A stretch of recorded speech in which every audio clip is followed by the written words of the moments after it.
In England, the church family from which we come and which we bring our greetings are beginning their worship of God in England. Épp most, amikor az Isten tiszteletünk elején járunk, Fetchönben, Angliában, ahol a mi csoportunk érkezett, az ottani gyülekezet is épp Isten tiszteletet kezd. You know, you have spared Peter for 2 years to spend in Fetchön with us.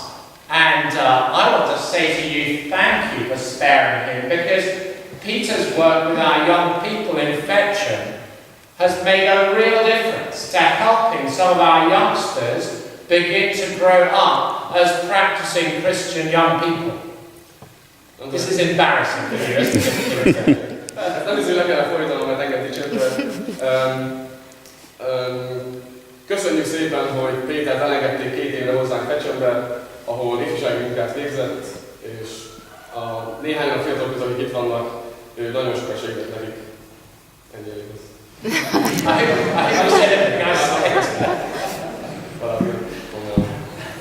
Mostantól ezért mindentől vagyok, ahogy voltam. Thank you too for sparing Shandor. It was lovely to welcome Shandor to our parish church. We have a building in Fetchön which is 1,000 years old, and Shandor preached the first Hungarian sermon ever in that church. És azt is köszönjük, hogy tavaly júliusban egy hétvégére elengedték a testvérek Sándor tiszteletes urat Fetchönben. Az a mi templomunk több mint 1000 éves épület, és Sándor tiszteletes úr volt az első lelkész, aki magyarul prédikált. Tehát ő mondta az első magyar nyelvű prédikációt a templomunkon, 1000 év alatt. And now, as a group of us come from Fetchön, we want to say thank you very much to you for your generous hospitality and welcome.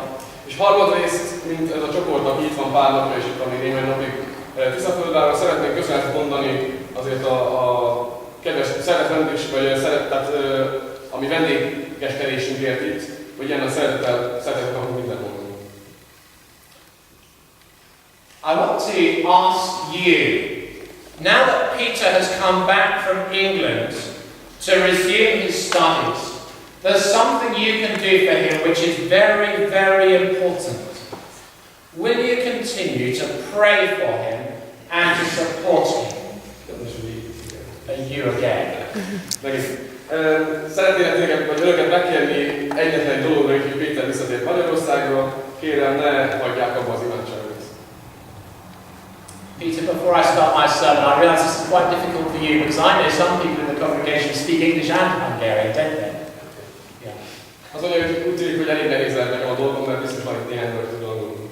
Tehát oda kell figyelni, hogy mit fordítok.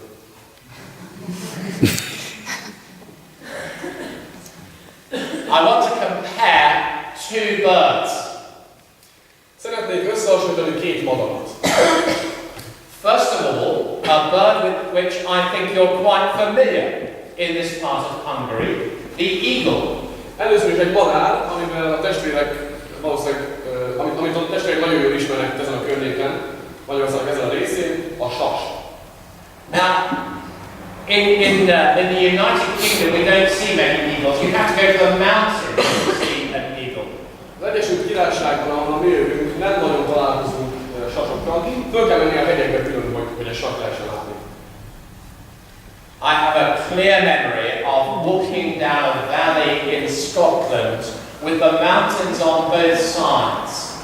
And as I walked down the valley, from a crag up on the left, a huge eagle floated across the valley.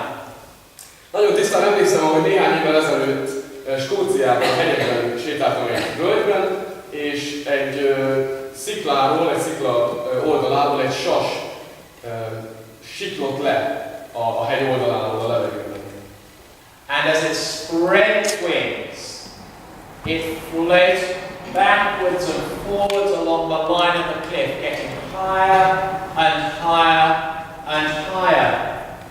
És ahogy kiterjesztette a szárnyait, úgy lebegett, siklott a levegőben, oda és vissza a sziklának a vonalában, és jutott magasabbra és magasabbra.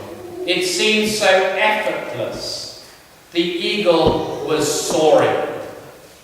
Annyira könnyednek tűnt ez a szituáció. A sas szinte lebegett ott siklott a levegőben. Now I'll tell you about another bird. Sometimes it wakes me up in the morning, going flap, flap, flap with its wings. És hadd mesélek egy másik vadálról is, ami néha reggelenként fel szokott ébreszteni, hogy csakkod a szárnyával, csak csakkod, csakkod és csakkod. This bird is a pigeon. It's been eating the flowers and the good things in my garden. Ez a madár egy galamb. És ez a galamb, ez meg szokta enni a virágokat és különböző növényeket a kertekben. And it's so heavy it can hardly fly. It has to flap very busily to get off the ground. És az a madár annyira nehéz testű, annyira nehéz a súlya a szárnya erejéhez képest, hogy csapkodnia kell erősen és nagyon gyorsan, hogy fel tudjon emelkedni. And it's very noisy. Flap, flap, flap. És nagyon-nagyon hangos. Csapkod, csapkod és csapkod. Now two birds, an eagle and a pigeon. One soars, the other is working incredibly hard and flap, flap, flapping. Van két madár, egy sas és egy galamb. Az egyik szinte királyként lebeg, siklik a levegőben, a másik csak csapkod, csapkod és csapkod. And I want to ask you, which does your life resemble? Does it resemble the eagle soaring through life? Or does it resemble the pigeon who has to work so hard and flap, flap, flap about everything? Szeretném megkérdezni a testvéreket, hogy a maguk élete vajon melyik madarat ábrázolja? Egy sas, aki siklik a levegőben, vagy egy galambot, aki csak csapkod, csapkod és csapkod. The prophet Isaiah tells us how God longs for our life to be. The prophet Isaiah writes, Tehát Ézsaiás profita elmondja nekünk, hogy Isten milyen életet akar nekünk, mi az az életet, hogy nekünk kíván adni. Isaiah says, young men, even young men may grow weary and faint. Even the fittest may stumble and fall. But those who look to the Lord will find strength. They will soar on eagle's wings.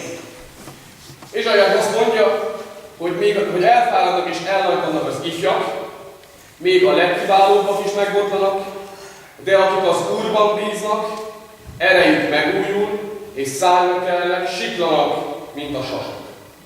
So what makes the difference for you and me between living an eagle-like life and soaring through life, and living a pigeon-like life and flapping through life? Tehát vajon mi az, ami ezt a különbséget megteszi? Mi múlik ez a különbség? Mi az, ami különbséget tesz a mi életünkben aközött, hogy mi siklunk, mint a sas, vagy csapkodunk, mint a galamb? Jesus uses a picture to give us an answer to that question. It's the picture we heard in our gospel reading. Jézus egy képet használ ennek a kérdésnek a megválaszolására, egy képet, amelyet az evangéliumban hallottunk, János evangéliumban. Just before Jesus says, I'm the bread of life, he has taken five loaves and 2 fish, and he's fed 5,000 people. Éppen azelőtt, amikor ezt mondta, hogy én vagyok az élet kenyere, Jézus 5 darab kenyeret és 2 darab halat vett, és rendezetben lakmát 5000 ember számára.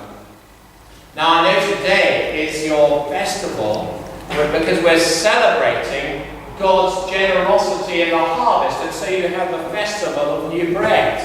Tudok arról, hogy ma is a gyülekezetben egy ünnepünk van, ami az aratás utáni első kenyér ünnepe, hálát adva Istennek az új kenyérért.